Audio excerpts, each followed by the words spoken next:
expecting this, to be honest. This time around, Ray is going to be like, you know what? I'm tired of these util. I'm not a tool. I want to carry this time around. We got some power picks and a Valentina in the house. Very excited to see how RSG is going to utilize this. I'm surprised, right? Because the information that we got when we were doing briefings about RSGSG is that Ray doesn't use assassins. He's more of the tank fighter type, but he actually brought the Ling this time. And my question... That brings me to my question. My question was, is it the wisest decision to be picking up the Ling, realizing that the Kufra was already picked up by RRQ Hoshi? That's a bold pick. So I guess what they're saying, we don't care. You have a Kufra. Nah, let me let me just put it up there and just raise the posterior, man. Exactly. That's what you're expecting to do. Raise your posterior, call me daddy. Let's jump right into this game. One of these teams are going to be making up into the upper bracket. The others will be dropped down to the lower. It's RRQ Hoshi up against RSG Singapore. Already so much tension, even in the audience, anticipating this next matchup. It's going to be do or die right now. As you can see here, Ray is going to be starting on the red buff first. a different pathing here, but they might clash both sides. So we'll see here. Again, spell check, item check, well, emblem check. Nothing too out of the ordinary. Out of the ordinary, yeah. Yep. I think in this particular situation, even Diablo understands that he wants to get as many trades as possible. So taking the Avarice in the laning phase against the Lapu Lapu is great. And forcing R7 to flicker, even better. Ooh, wow, that's huge right now. R7 already caught quite low here. Diablo seems to be very dominating that lane on the glue. But here we go. We saw that Bray on the lane. He decided with the Assassin emblem. So expect a lot of showdowns happening as he's going to go in very aggressive in that playstyle. Yep, and here we go. I mean, when we looked at the keys to victories the last time, RRQ needed to look for those hard initiators, and I mean, that's what we see with Vin on this Kufra. Let's see if they can control the tempo as much as they want, because RSG, even though they don't necessarily need to fight, they can go for split pushes if they want to. They have a very mobile comp with Ray and Lolzy already on two of the most mobile heroes in the game. Yeah, they need to somehow extract the split push potential from this Ling, indeed. But I do want to note this. RSG, they can step up the gas. Remember, they have Cho, they have Ling. I expect more aggressive aggression from the side of RSG. Realize that RRQ, I mean, Yves needs to wait level 4, Kufra needs to level 4, but all I hear is silence from the right side. I mean, to be fair, RSG, they still do need to wait for level 4 as well, right? Because Lolzy is not going to be able to have that pick-off potential yet, but on the bottom side. Blade that's petrified, forced to flicker away. Bravest Fighter pops. R7 is a monster. Diablo, though, mounting on R7. Not enough damage. He realizes that, and he backs away as RRQ has the space to control and secure the first neutral objective by Secret Lab. It was really interesting because RSG understood that they were looking for a potential pick here down on the bottom side. Yes, it did fail, and that's due to just Clay being an absolute beast with his flicker. Times it perfectly to get out in the right time, and R7 also being able to peel for him. But RSG never had any intention of actually touching the turtle, which begs the question, right? Where is RSG actually playing for? And I think they're going to be playing for Baby Cakes, hoping that he evolves to Daddy Cakes sometime soon. Daddy Cakes. Daddy Cakes. I'm still not over that. Baby Cakes to Daddy Cakes, but here you go. Been already charging for Lolzy, still going to be able to get out for now, but you can see that both teams are trying to vie for that mid lane pressure, and honestly, Valentina is very good at clearing those waves, but the rotations seem to be lacking as compared to RRQ, who are already in this top side. They want to punish, but notice that RSG on the bottom side making the same moves. Oh, Lolzy gets caught here. Tyrant's Rage and Revenge connecting, but not enough damage. Lolzy taking that, even he holds the flicker, but bot side 2v1 now. Wheel Inflation pops Bravest Spider. R7 flickers away. And no casualties for the first 3 minutes. This is how RSG strives, right? They are reading the map really well. RRQ is trying to make some moves on their side, but the defense coming out from the Singaporeans, impeccable. Oh, Lolzy trying to find the right Jekundo. Oh, flickers to the wrong side. Bray, times of blade. Real Inflation in the backside, too far off. And now we can see here 1 man, and that is Diablo.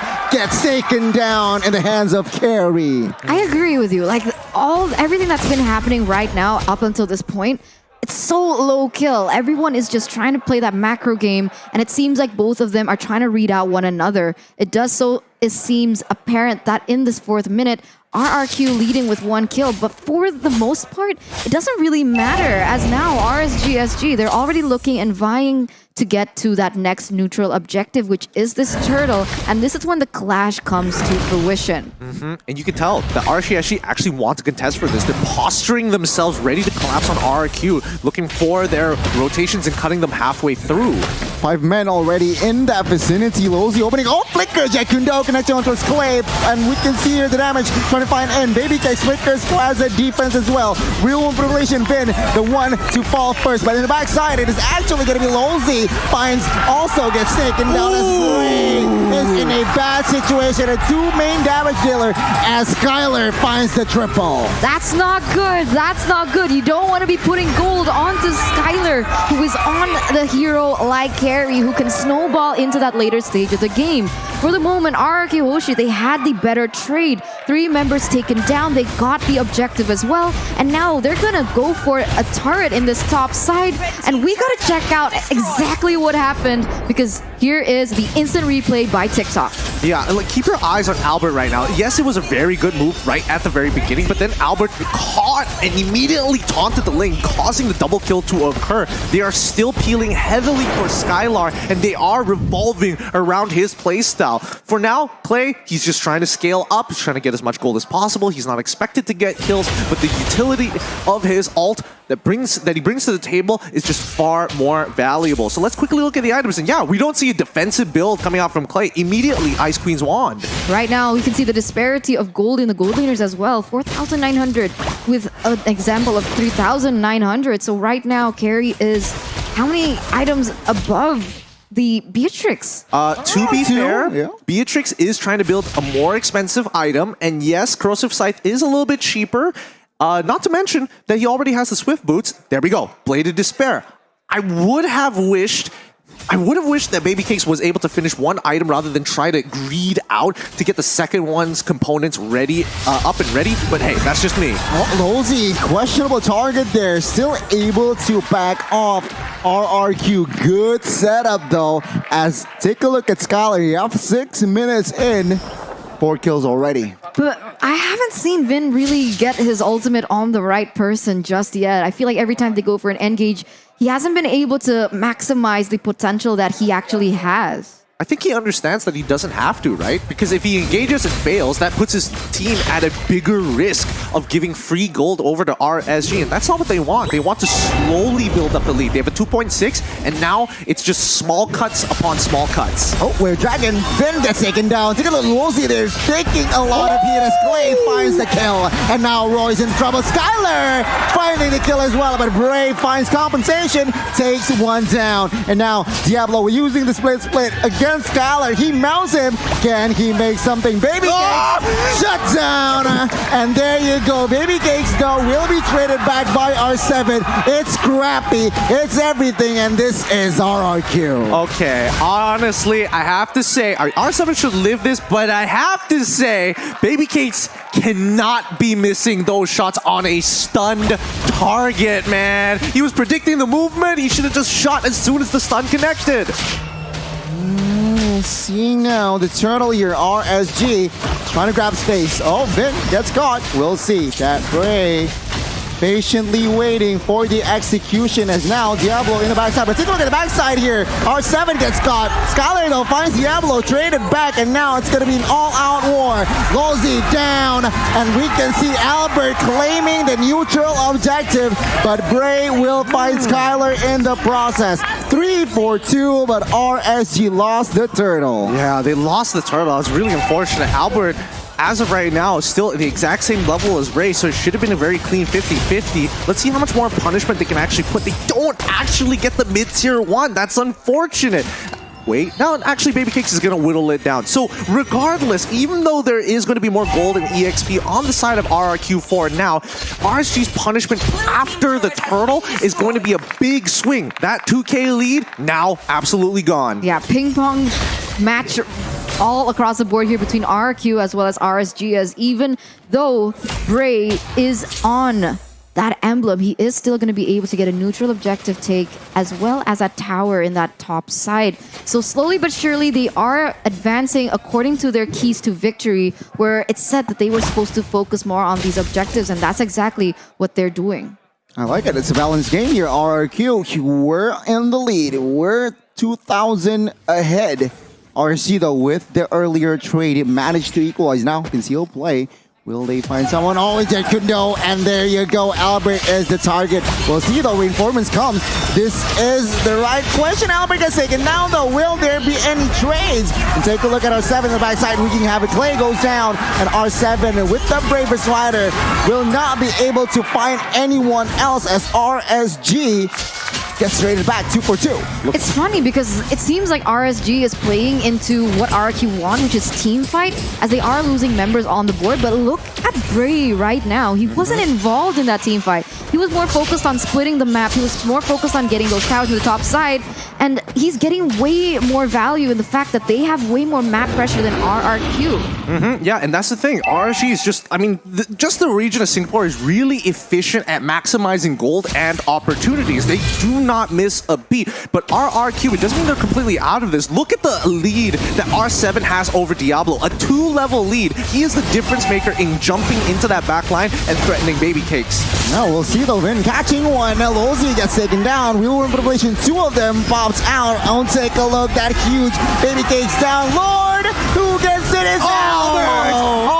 RRQ may step on towards the gas, but they stay disciplined. And RSG falls with 2 down, and as well as they didn't manage to get the Lord. RRQ played that team fight so well. Did you see R7 there going straight into the back line, taking down Baby Cakes, and he's not having a great time. Look at his KDA, 3-4-1 right now, Gideon. Look, this is the break even for RRQ, and now we see the accumulated lead from R7 making all the difference here. They want, again, the keys to victory. You want him to carry? Just give him a carry type hero, and eventually he's going to do it. A 3-level lead against Diablo so far, and Baby Cakes doesn't have enough gold to purchase a Winds of Nature to keep himself alive. Okay, and we're going to see here right now, the Lord is going to be marching in that top side. No. For now, when you have a Ling, you're already looking to kind of open up the map a little bit more, trying to slow down these waves, and that's Bray all by himself taking care of one lane. He needs the rest of his team to focus up, hunker down, and clear this wave as quickly as possible. I mean, this is the first Lord, so it's still manageable, and RRQ will definitely capitalize though. Tier 2 in the mid side and as well as top has been taken down, but Bray, again, extracting the Ling prowess, split pushing, and yeah, finding the tier 2 outside. He's also taking away all RQ's jungle, so he's farming up the storm at the moment, and look at the damage onto Clay! Oh my god, Bray trying to play the sneaky Link, and there you go. He does not succeed as RRQ. They were ready for that. Yeah, they were already waiting by the river brush, and that was really nicely done. And Clay, he didn't have his flicker at the time. He could have absolutely died there. And if, and only if, we saw Bray react with his Blade Tempest, I think he might have secured the kill and gotten out of there. But it's really tough to say because right now, RSG, even for Lulzy, is having a tough time to open up the map for the rest of his team. Looking at the players' goal, we see that Bray is second to Skylar at the moment, and Baby Cakes kind of falling a little too far behind. Is there any other winning condition that RSGSG can rely on other than Baby Cakes up until this point? It's a bit tough. I would say that Roy is in a really good position. I mean, he's dishing out a lot of damage. The main issue is that he has to get in pretty close to the fight to steal an ultimate. I mean, and still, if they're planning for a fight, he has to steal the ultimate way before the fight even begins, rather in the middle of it. Okay, conceal. Oh my god, Jet Kundo connects, but no fallout damage. Oh, then catches 3, and Albert takes 1, and we can see now the collapse that RRQ. It was actually Lozi who set it up, but he gets punished right before the Lord. Man, and all the while, Bray's just chilling in this bottom side. RRQ, are they aware of this, or are they gonna go straight for the Lord? This could still be a little tough here. Bray is level 15 to Allard's level 15. They are moving around trying to open up the map to make sure they know exactly where Ling could possibly be. He didn't show up bottom side, so here we go. A possible steal? No? Is RSG going to attempt it? Bray. Nah, too late. Way too late. Bray unable to do anything, and he doesn't even have his purple buff, so it's just not worth it. Yeah, a little bit too late to the party, and even Diablo stole the purple buff by accident. It was a little slime he left on the ground that exploded. That's just so unfortunate at a time like now where, especially when Bray needed it the most, that purple buff, hopefully that didn't cost them the game. I mean, it makes all the difference, right? Especially for Ling. But right now, RRQ with a 4,000 gold lead, and they have a Lord on the way. It's looking quite scary because RRQ Hoshi, they have the better high ground in my opinion. Only advantage perhaps that RRQ, they are on cooldown. Spell-wise here, no flickers, so nothing too crazy, nothing too aggressive. Perhaps RSG, they might have the information. Maybe. There's a good chance, but here we go. Inhibitors should start to fall. Let's see how RSG responds to this on all sides, getting shoved in. Wow, base turret mid-side and top side has been taken down. RRQ, they are taking this slowly here. They want the bot side base turret first as RSG is still on the defense here. They are looking, they are waiting for the right moment perhaps. Looking for the right opening. Bin charges, does not connect here. As you can see here, still, both teams just dancing around for offense and defense. Still playing very disciplined, though, by RRQ standards, right? Usually they would want to go in for that invade straight on to the base, but no, they have actually opted to be more careful in that decision-making. They tried to go in for that bottom side, but RSGSG, they defended that pretty well. Yeah, and they still managed to hold on to at least one of their inhibitor turrets for now. But here's the problem, right? This was RRQ's big moment to try and crack in and force a fight onto RSGSG. Bray geniusly slowing down the bottom side of the waves and then putting it in a situation where the waves aren't stacked properly, only mid as well as top side collapsing, but not even at the same time. Then catches Diablo. Is this the right target? Split is there, but take a look at the damage that Skylar gives. It's too much. He gets taken down, and RRQ, a 5v4 situation, and Albert, he's just silent. I mean, Skylar, 923 KDA up until this point. He also has the Athena shield, so just in case he has to go a little too close to someone like Roy, who's already dealing a lot of damage, he's respecting that. He's trying to increase his abilities to sustain in these team fights. It's tough. It's tough. Again, RSG is really relying on Lolzy. And yes, Lolzy is trying to make these plays. He's dying for them. But right now, I'm looking at Roy, and I need him to make a heroic play somewhere. He needs to back Lolzy up. He needs to be an active threat on the map. He's 0-1 and 8 so far, and 8 of those assists was with his team. But right now, he needs to do more. He needs to go that extra mile. Yeah, I get your point here as Bray. He's just chilling. He's just trying to do what he can do as a Ling behind. And yeah, I can see here the Lord. He's already contested. Yeah, it doesn't feel like Bray is chilling. He's doing so much for his team with splitting those waves. But once again, the contest for the Lord. Have to fight. Oh my god, catches Suvin with that Tyrant's Rage. Molotov everywhere. Baby Cake, the first one down. Not a good sign as 1, 2, 3, 4 bodies has already been collected, and Bray gets shut down. Double kill for Clay, and this is going to be the end for RSG. The Kings of Kings will be confirmed securing the upper brackets. RSG will not be able to do and fight, will have to fight from the lower. Another crown for them to crush as RRQ Hoshi win this with a very dominant performance. At some point, it could have been RSGSG, but the way that RRQ played, they left nothing up to chance. They made little to no mistakes for RSG to capitalize on. And congratulations, as RRQ Hoshi are going to battle throughout M4 in the upper brackets. GG, well played to the Kingdom here, absolutely crushing it. Skylar doesn't feel like he missed position. Same goes to Clay. Their team moves as a unit, and the Kingdom sticks together. franchise giants face off, and it is going to be RRQ who will take the throne for now. But yeah, congratulations again, RRQ. Wow, what a performance. A solid.